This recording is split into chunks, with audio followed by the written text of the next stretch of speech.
శివపార్తి గారు ఏదో చెప్తున్నారు, ఇందాక మీరు అడిగారు, మాట్లాడండి. ఆవిడ ఇందాక నాగేంద్ర గారి గురించి మాట్లాడతారు, ఆల్రెడీ రమ్య గారు ఆన్సర్ చేశారు. అరవ శ్రీధర్ని ఏం చేశారు, నాగేంద్రని ఏం చేశారు, వాళ్ళని ఏం చేశారు, వీళ్ళని ఏం చేశారు, అప్పుడు చట్టాలు గుర్తులేవా అని వీళ్ళు మాట్లాడుతుంటే హాస్యాస్పదంగా ఉంది. మేము అట్లీస్ట్ కేసులన్నా ఫైల్ చేసాం. మేము మీ గవర్నమెంట్ లో మా మీదే వీర్య మహిళలు అది ఇది అని చెప్పి చండాలంగా మా పవన్ కళ్యాణ్ గారు మిసెస్ గురించి చండాలంగా పోస్టులు పెట్టిన వాళ్ళని, వీడియోస్ పెట్టిన వాళ్ళని పోయి కేసు ఇస్తే కేసులు కూడా తీసుకోలేదు. మీ గవర్నమెంట్ లో అంత దౌర్భాగ్యకరంగా పరిపాలన చేశారు మీరు. రంగనాయకమ్మ గారిని ఎక్కడున్నా వెంటాడు ఒక మహిళని ఎంత వేధించి ఆవిడ జీవితాన్ని సర్వనాశనం చేశారు. ప్రజలందరూ చూశారు కాబట్టి చెప్పు కొట్టినట్టు కొట్టి 11 ఇచ్చి కూర్చోబెట్టారు. ఇప్పుడు అలాగే కొడతారు. 19లో అందుకే మీ నాయకుడిని 2 చెంపలు చెప్పు మాటలు జాగ్రత్త, మాటలు జాగ్రత్త, పార్వతి గారు మాటలు జాగ్రత్త. మీరంతా తీసుకోవడానికి ఇక్కడ లేడు. మర్యాద తగ్గితే పద్ధతిగా ఉండదు. వర్మ గారు చెప్తా ఉన్నానండి, మర్యాద తగ్గితే పద్ధతిగా ఉండదు చెప్తున్నా. మర్యాద తగ్గితే గౌరవంగా మాట్లాడమని చెప్పండి. అనవసరమైన మాటలొద్దండి, సబ్జెక్ట్ మాట్లాడమని చెప్పండి. శివపార్తి గారు ఎందుకు అనవసరమైన అనవసరమైన మాటలొద్దు. ఒక్క నిమిషం వెయిట్ చేయండి. పునిషల్ గారు నేను చెప్తున్నాను, ఒక నిమిషం వెయిట్ చేయండి. ఇద్దరు మాట్లాడితే రీచ్ అవ్వట్లేదు. శివపార్తి గారు పర్సనల్ గా వద్దు. వినండి నేను చెప్తున్నాను. పునిషల్ గారు మీరు ఒక్క నిమిషం ఉండండి, నేను చెప్తున్నాను.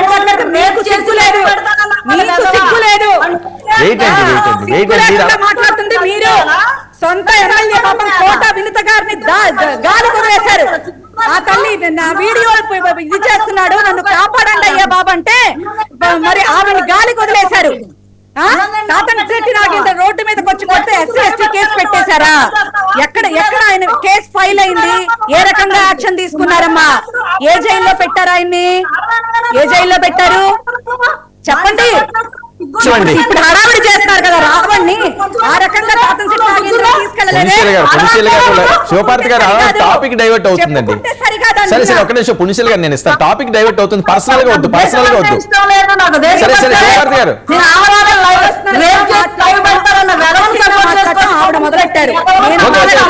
నేను చెప్తున్నాను లేండి ఒక నిమిషం. సరే సరే ఓకే. శివపార్తి గారు అనవసరమైన టాపిక్ ఎందుకు టాపిక్ లో రండి. అనవసరం.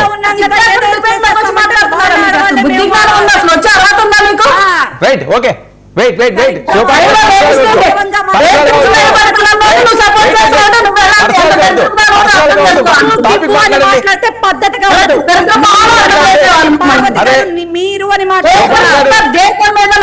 శివపార్తి గారు ఒక్క నిమిషం ఉండండి, ఒక్క నిమిషం ఇద్దరు వెయిట్ చేయండి. ఇద్దరు మ్యూట్ లో ఉన్నారు, ఒక్క నిమిషం ఉండండి. శివపార్తి గారు మ్యూట్ లో ఉన్నారు. వెయిట్ మ్యూట్ లో ఉన్నారు. దయచేసి పాయింట్ మాట్లాడండి, పర్సనల్ గా వద్దు.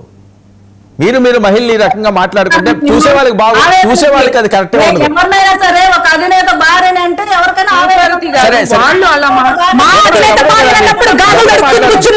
మాట్లాడొద్దు. సరేలేండి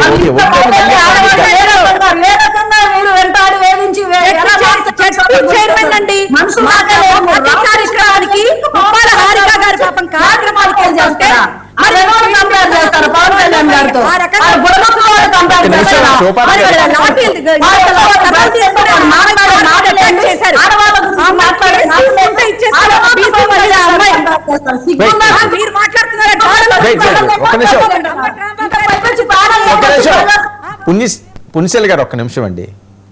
అరే ఒక్క నిమిషం, మీరు ఇలా మాట్లాడితే నేను మ్యూట్లోనే పెట్టాలి, ఇంకంతకు మించి నాకు ఆల్టర్నేటివ్ లేదు. ఇద్దరు అలా మాట్లాడుతుంటే ఎవరికి అర్థం కాదు కదా. శివపార్తి గారు పర్సనల్గా వద్దు, ఫైనల్గా దీని మీద మీ కామెంట్ చెప్పండి, ఆవిడకి ఇవ్వండి. శివపార్తి గారు ఒక నిమిషం, పునిశల్ గారు మీకు ఇస్తాను, క్రాస్ చెక్ చేయకండి. నా కామెంట్ ఒకటేనండి, ఆడవాళ్ళని రేప్ చేసి లైవ్ పెడతానన్న వెధవల్ని, దేశభక్తి లేదు, నేను దేశ ద్రోహిని, నాకు ఉగ్రవాదులు ఇష్టం అన్న వెధవల్ని ఉరి తీయాలి. అది మా స్టాండ్, అది మా నిజాయితీ, అది మా దమ్ము. మరి వైసీపీకి ఆ దమ్ము ఉందో లేదో తేల్చుకోండి. ప్రజలు తెలుసుకుంటారు రేపు ఓట్ల దగ్గర. సరే ఓకే పునిశల్ గారు రెస్పాండ్.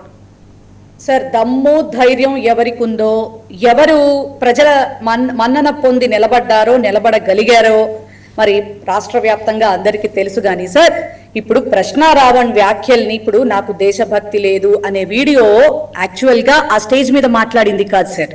అవును. అతన్ని నేను సపోర్ట్ చేయట్లేదు. నేను ఈ రోజున కేవలం పవన్ కళ్యాణ్ గారిని టార్గెట్ చేసి మాట్లాడాడు కనుకనే అతని మీద కక్ష తీర్చుకోవటం కోసం కేసులు ఫైల్ చేసి పూర్వపు వీడియోలన్నీ కూడా బయటికి తీసి ఇప్పుడు గుర్తొచ్చిందా దేశ సమగ్రత? మరి ఆ రోజు మాట్లాడినప్పుడు ఏం చేశారు? సరే అతన్ని పక్కన పెడితే మరి రాధా మనోహర్ దాస్ అనే అతను ఇప్పుడు మనం సనాతన ధర్మం పాటిస్తున్నాం, మన హిందూ ధర్మంగా ఎక్కువగా ఉండేది అయినప్పటికీ కూడా భిన్నత్వంలో ఏకత్వంగా బతికేటటువంటి దేశం మనది. మనతో పాటే మన స్కూల్లో నుంచి మన చిన్నప్పటి లైఫ్ నుంచి మన చుట్టుపక్కలే ముస్లిమ్స్ మనతోనే పెరుగుతున్నారు, క్రిస్టియన్స్ మనతోనే పెరుగుతున్నారు. మరి వాళ్ళ దైవాల్ని వాళ్ళ పరిశుద్ధ గ్రంథాలని ఎలా పడితే అలా మాట్లాడుతూ పచ్చి బూతులతో మాట్లాడుతూ మరి అటువంటి వ్యక్తి మీద కేసు ఫైల్ అయితే ఏం యాక్షన్ తీసుకున్నారు? అది దేశ సమగ్రతకి మరి భంగం కలగటం కాదా? మరి అది మతాల మీద చిచ్చు పెట్టడం కాదా? మరి అప్పుడు ఏం చేశారు సార్? అప్పుడు ఏం చేశారు? అది ఆలోచించాలి కదా. పవన్ కళ్యాణ్ గారు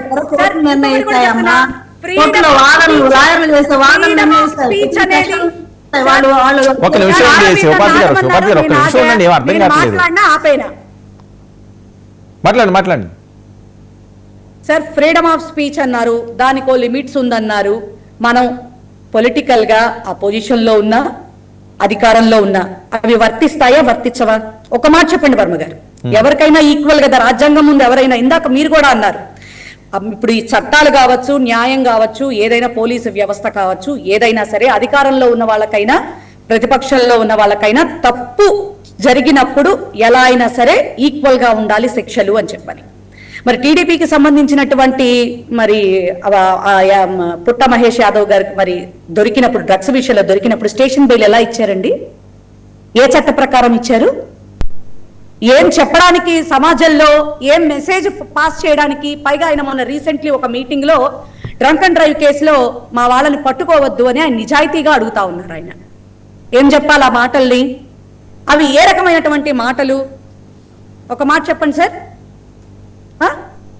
మరి ఇదే పవన్ కళ్యాణ్ గారు ఇందాక కూడా నేను అడిగాను, స్టేజ్ మీద ఆయన చెప్పులు తీసినప్పుడు మనం కొట్టేసుకుందాం రండి అన్నప్పుడు, రాడ్లతో కొట్టుకుందామా హాకీ స్టిక్కులతో కొట్టేసుకుందామా అని ఆయన మాట్లాడినప్పుడు మరి అప్పుడు కాదండి మీరు ఎందుకు కేసులు పట్టలేదు? పెట్టవలసింది కదా. మరి అప్పుడు ఏదో తెలుసు. మేము రెస్పెక్ట్ ఇచ్చా, ప్రశ్నించే గొంతుక అని మాట్లాడుతున్నాడు కాబట్టి జగన్మోహన్ రెడ్డి గారు గవర్నమెంట్ మీద కాన్సన్ట్రేషన్ చేశారు కానీ ఇదిగా తీసుకోలేదు సార్. మేము రెస్పెక్ట్ ఇచ్చాం కాబట్టే వాళ్ళు అంతలా మాట్లాడగలిగారు.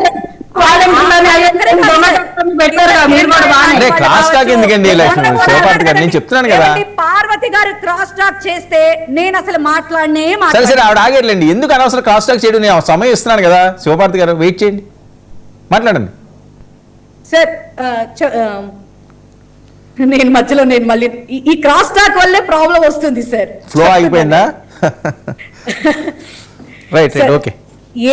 ఏది ఏమైనా కూడా సార్ వాళ్ళు ఆ రకంగా మాట్లాడినప్పుడు చేసినప్పుడు ఇదే కిరణ్ రాయల్ రీసెంట్లీ సార్ ఏం మాట్లాడాడు? జగన్మోహన్ రెడ్డి గారి పుట్టుక గురించి నేను ఇప్పుడు వీళ్ళ ముందు అదే చెప్తున్నా, అతనెంత అతని బతుకెంత. పుట్టుకల గురించి మాట్లాడటం ఏంటి? ఈయన చూశాడా? జగన్మోహన్ రెడ్డి గారు ఎప్పుడైనా కిరణ్ రాయల్ ని పట్టుకొని నువ్వు ఎవరికి పుట్టావని అడిగాడా? ఆయన మా సార్ మాట వచ్చినప్పుడు మాటే సార్. అంటే వాళ్ళు మాట్లాడితే రామాయణాలు మహాభారతాలు భాగవతాలా? చెప్పండి. ఎవరో మాట్లాడిన దానికి వైఎస్ఆర్సీపీకి అంటకట్టేస్తారా? ఈ రోజున మేము అతన్ని ఏ రకంగా మీరు మీ మనసుకు కష్టం కలిగింది, మీ నాయకుడిని అన్నారని మీకు ఇబ్బంది వచ్చింది, మీరు కేసు పెట్టారు, ఓకే బాగానే ఉంది అంతటితో. అసలు ఇంత దారుణమైనటువంటి చట్టాలేంటి సార్? ఉపా పెట్టాల్సినంత అవసరం ఏంటి? ఇప్పుడు గుర్తొచ్చింది ఆ స్టేజ్ మీద అతను మాట్లాడిన మాటలకు కదా మీరు అరెస్ట్ చేసింది. పూర్వపు వీడియోలు బయటకు తీసుకొచ్చి ఉపా చట్టం పెట్టాల్సినంత గత్యంతరం ఏమొచ్చింది? ఇక్కడ తెలియట్లా మన నీతి నిజాయితీ ఇక్కడ తెలియట్లా? ఇది కరెక్ట్ కాదు కదా సార్, ఇది కరెక్ట్ కాదు కదా. మరి వంగలపూడి అనిత గారు గుడ్లు ఒక మగ మనిషిని పట్టుకుని గుడ్లు పగల కొడతా ఏం లాంగ్వేజ్ అది? దాని మీనింగ్ ఏంటి అసలు? ఓకే ఓకే రమ్య మరి అలాంటి మాటలు మాట్లాడినప్పుడు ఎవరికి వర్తించవా? అంటే మీరు అధికారంలో ఉన్నారు కాబట్టి మీకు వర్తించవా? ఓకే ఓకే ఓకే అండి పులిశేల గారు ఒక్క నిమిషం. రమ్య గారు రెస్పాండ్. అధికారంలో ఉంటే ఎట్లా మాట్లాడాలి? వర్మ గారు ఈవిడ మాట్లాడుతా ఉన్నారు దేశభక్తి గురించి, వాటి గురించి అన్ని మాట్లాడుతా ఉన్నారు, బానే ఉందమ్మా. అమ్మ రామతీర్థంలో రాముడి తల పడిపోయినప్పుడు అప్పుడు ఏం చేశారమ్మా? అంతర్వేది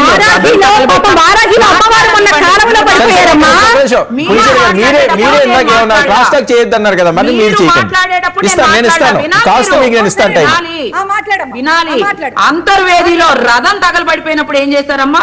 కనకదుర్గ టెంపుల్లో వెండి సింహాలు వెళ్ళిపోయినప్పుడు ఏం చేశారమ్మా? ఆంజనేయ స్వామి టెంపుల్లో ఆంజనేయ స్వామి చెయ్యి విరగొట్టినప్పుడు ఏం చేశారమ్మా?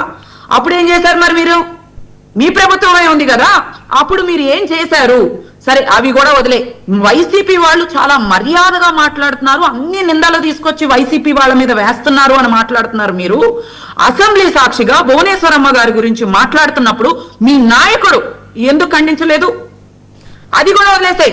మీ పార్టీ కోసం అన్న జైలుకి వెళితే కొంగు పట్టుకొని నా అన్నని గెలిపించండి అని తిరిగిన షర్మిల గారి గురించి పంచు ప్రభాకర్ అనే వ్యక్తి ఎవడికి పుట్టావని మాట్లాడితే ఆవిడ పుట్టుకని అవమానిస్తే ఆ రోజున తల్లి నువ్వు ఎక్కడికి వెళ్ళావమ్మా, ఎందుకు మాట్లాడలేదు? ఆ రోజు మీ పార్టీ మహిళే, మీ జగనన్నని గెలిపించిన దాంట్లో పాత్ర ఉంది ఆవిడది.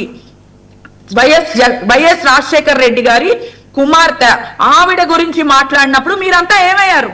ఈ రోజున గుర్తొచ్చాయా మీకు చట్టాలు? ఈ రోజున మేము ప్రశ్నిస్తాము అని మాట్లాడుతున్నారా? ఆ రోజున ఎందుకు ప్రశ్నించలేదు? ఆ రోజున ఎందుకు బయటికి రాలేదు? అంటే దాని కింద మళ్ళీ ఆవిడ పుట్టుకంతే, ఆవిడంతే అని చెప్పి నీచాతి నీచంగా మీ వాళ్లే మళ్ళీ కామెంట్లు పెడతా ఉంటారు. ఒక స్త్రీని గౌరవించే పద్ధతి అదేనా? తల్లిని చెల్లిని గౌరవించరు, మేము మాట్లాడకూడదు. డైవర్షన్ రాజకీయాలు చేస్తారు, మేము మాట్లాడకూడదు. అమరావతి మీద నిందలేస్తారు, కనీసం అమరావతి మీద నిందలేసినప్పుడు గజం అంట 6,000 అన్నారు ఒకరోజు, 12,000 అన్నారు ఒకరోజు, 14,000 అన్నారు ఒకరోజు ఖర్చు గజానికి. ఓకే మేము ఒప్పుకున్నా, కనీసం మీకు తెలుసా ఎంత అవుతుందో?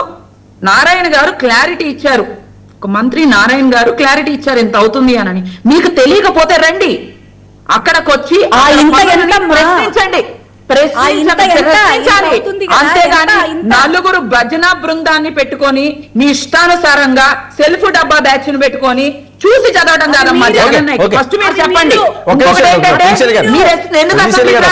ఓట్లేస్తేనే గెలిచారు, అసెంబ్లీ కావాలంటే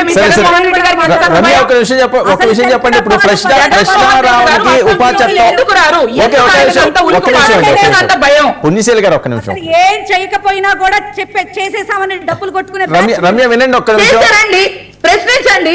అమరావతిలో లాస్ట్ టైం గ్రాఫిక్స్ అన్నారు, అమరావతి రైతులు ఏమన్నారు? వచ్చి దూకమన్నారు. మరి అప్పుడు ఎందుకు వెళ్ళలేదు? అమరావతిలో ఇటుక పెట్ల, సరే వైజాగ్ అన్నారు, వైజాగ్ లో ఏమన్నా భూములు సేకరించారా? మీ జగన్మోహన్ రెడ్డి గారికి ఎవరైనా వచ్చి ముందుకొచ్చి గజం భూమి ఇచ్చారా? చంద్రబాబు నాయుడు గారిని నమ్మి 33,000 ఎకరాలు ఇచ్చారు మీ జగన్మోహన్ రెడ్డి గారిని నమ్మి ఇచ్చారా? మరి మీరు ఏమి భూములు సేకరించకుండా మరి వైజాగ్ లో రాజధాని ఎట్లా చేద్దాం అనుకున్నారు? వైజాగ్ లో అసలు రాజధాని వద్దంటాడు ఈ జగన్మోహన్ రెడ్డి గారు, కాసేపు రాజధాని వద్దంటాడు, కాసేపు ఏమో 3 రాజధానులు అంటాడు. రమ్య గారు మాట్లాడిన వాళ్ళు వర్మ గారు ఆవిడని కామ్ గా ఒక్క నిమిషం అండి. నేను ఆవిడ మాట్లాడేటప్పుడు నేను ఒక్క మాట కూడా మాట్లాడలా. సరే ప్రశ్నించేటప్పుడు ఇప్పుడు మళ్ళీ దాని మీద వద్దు, ఒక్క నిమిషం స్ట్రైట్ గా ప్రశ్నారావణకి ఉపా చట్టాలు ఈ సెక్షన్లు మీరు సమర్థిస్తారా? అసలు బచ్చల కూర జోసఫ్ అండి అతని పేరు. ఫస్ట్ నేను ఒకటి అడుగుతా, అతను యూట్యూబరా జర్నలిస్టా? ఫస్ట్ నాకు దానికి సమాధానం చెప్పండి. యూట్యూబరు, ఆయన యూట్యూబర్ కదా, మరి ఎందుకు ప్రకాష్ రాజ్ గారు అట్లా ఇట్లా అని ఏదేదో మాట్లాడేస్తా ఉన్నారు? ఆయన వచ్చి ఈ రోజున ప్రశ్నిస్తున్నారు, యువరాజును ప్రశ్నిస్తే ఇది చేస్తారా, అరెస్టులు చేస్తారా అని. ఆయన వీడియోలు అన్ని చూసారా? మరి ప్రశ్న ఛానల్లో అరగంట క్రితం ఎందుకంటే వీడియోలు డిలీట్ చేశారు? ప్రకాష్ రాజ్ గారు మాట్లాడారు, ఆయనకు నిజంగా ఆయన యాక్టింగ్ కి చాలా మంది ఆంధ్రాలో అభిమానులు ఉన్నారు, ఆయన ప్రశ్నించడమే తప్పు. అసలు లాస్ట్ టైం ఏమయ్యారండి? కత్తి మహేష్, పోసాని గారు ఏమయ్యారో చూసాం కదా. నెక్స్ట్ ప్రకాష్ రాజ్ గారు అంతే అవుతారు. మేము చెప్తా ఉన్నాం, ఆయన మాట్లాడుతున్నారు దేశద్రోహం, నేను ఉగ్రవాదులతో ఇది చేస్తాను, నేను లైవ్ లో రేప్ చేస్తానంటే ఎందుకు అరెస్ట్ చేయరండి? భారత రాజ్యాంగాన్ని వీళ్ళు ఏం గౌరవిస్తున్నట్టు అరెస్ట్ చేయరంటారా? నాకు ఈ దేశం అంటే ఇష్టం లేదు, దేశం గురించి మాట్లాడుతున్నప్పుడు ఆయన ప్రశ్నించమనండి, తప్పు ఉంటే ప్రశ్నించమనండి. అంతేగాని పెయిడ్ ఆర్టిస్టులు అందరూ వచ్చేసి పేమెంట్లు తీసుకొని వీళ్ళన్నీ తీసుకొని ఇష్టానుసారంగా యూట్యూబ్ లో కూర్చొని ఇంటి దగ్గర కూర్చొని వీడియోలు మాట్లాడుతూ ఉంటే చూస్తా కూటమి ప్రభుత్వం అయితే ఊరుకోదు. ఓకే పునిశీల గారు, ఇది పెయిడ్ ఆర్టిస్టులు అందరూ వస్తున్నారట, ఏదో ప్యాకేజ్ ఆర్టిస్టులు కాదా చెప్పానండి. సరే సరే ఒక్క నిమిషం ఉండండి, ఆవిడ సమాధానం చెప్తారు కదా. తీసుకొని రాలేదా? సరే సరే ఒక్క నిమిషం. ఇదండి పుణ్యశీల గారు, ఇలా ప్యాకేజీలు తీసుకుంటూ వచ్చి ఎవరిని ఇష్టం వచ్చినట్లుగా మాట్లాడినా క్షమించము, ఉపేక్షించము, ఇలాగే ఉంటుంది అని డైరెక్ట్ గానే చెప్తున్నారు. కరెక్ట్, అందరికీ వర్తిస్తుందండి. ఎవరు దీనికి అతిథులు కామని చెప్పని ఎవరు చెప్పట్లేదు. కాకపోతే మనం సలహా చెప్పే ముందు, సూచనలు చెప్పే ముందు మన నోళ్లు మనం కూడా కంట్రోల్లో పెట్టుకుని నీతి వాక్యాలు చెప్పాలి. ఫస్ట్ ఆఫ్ ఆల్ మనకు అర్హత ఉందో లేదో ఫస్ట్ ఆఫ్ ఆల్ చూసుకోవాలి. ఒక్కటే వాస్తవం అండి, ప్రశ్న రావణ్ అలా ఆ స్టేజ్ మీద మాడినకి ఈ చట్టాలు పెట్టడం అనేది మాత్రం చాలా దారుణం. ఇది కరెక్ట్ అయితే మాత్రం కాదు. మరి ఇదే ఏబిఎన్ రాధాకృష్ణ మొన్న మరి మా వైఎస్ఆర్సీపీ నేతల భార్యలందరినీ కూడా ఎంత చండాలంగా మరి నందంటే జగన్మోహన్ రెడ్డి నందంటే నంది పందంటే పంద అంటారు. అలాగే మీ భార్యలు కాదు మీ చెల్లెళ్ళు అనగానే ఇంకోళ్ళకి పెళ్లి చేస్తారు అని మాట్లాడినప్పుడు వీళ్ళంతా ఏమైపోయారండి? మరి అవి మంచి మాటలా? వీళ్ళకున్న పచ్చ మీడియా, వీళ్ళకి భజన బృందం బ్యాచ్ బృందం అంటుంది కదా ఆవిడ. ఎవరికి భజన బృందం ఉందో, ఎవరికి బ్యాచ్ బృందం ఉందో, ఎవరు. Okay right. శివపార్వతి గారు, ఆవిడకేనండి నేను సమాధానం. ఆవిడకి లైవ్ పోయినట్టుందిగా. ఇంకొకటి ఆవిడ చెప్తుంది ప్రశ్న రావణ్ మీద ఈ కేసులు ఎందుకు పెట్టారు, లేకపోతే మా జగన్మోహన్ రెడ్డి అన్న ఏమన్నా అన్నారా అని. అసలు కళ్యాణ్ గారిని మాటల గురించి తప్పుగా మాట్లాడుతున్నారు. ఈయన విద్యార్థుల సభలో భార్యల్ని కారులతో పోల్చిన జగన్మోహన్ రెడ్డి గురించి ఈవిడ మాట్లాడితే నవ్వు వస్తుంది. పెళ్లిళ్ళ గురించి విద్యార్థుల ముందు మాట్లాడిన గొప్ప కామన్ సెన్స్ లేని చెత్త అంతా మాట్లాడినోడు అంత గొప్పోడు తెలుసుకోండి. ఓకే అండి, ఓకే ఓకే ఓకే పర్సనల్ గా పర్సనల్ గా అవునమ్మా, రాష్ట్రంలో సమస్యల మీద మాట్లాడటం పుణ్యశీల గారు ఓకే అండి, ఓకే ఓకే పుణ్యశీల గారు మళ్ళీ మీ వీడియో బ్రేక్ అవుతుంది, మీ సిగ్నల్ ప్రాబ్లం ఉన్నట్టు. ఓకే అండి, ఓకే ఓకే పర్సనల్ గా ఎవరు వద్దు. సరే ఏం జరుగుతుందో చూద్దాం. సరే ఎవరు మాట్లాడట్లా, ఏ నాయకుడినైనా ఎవరైనా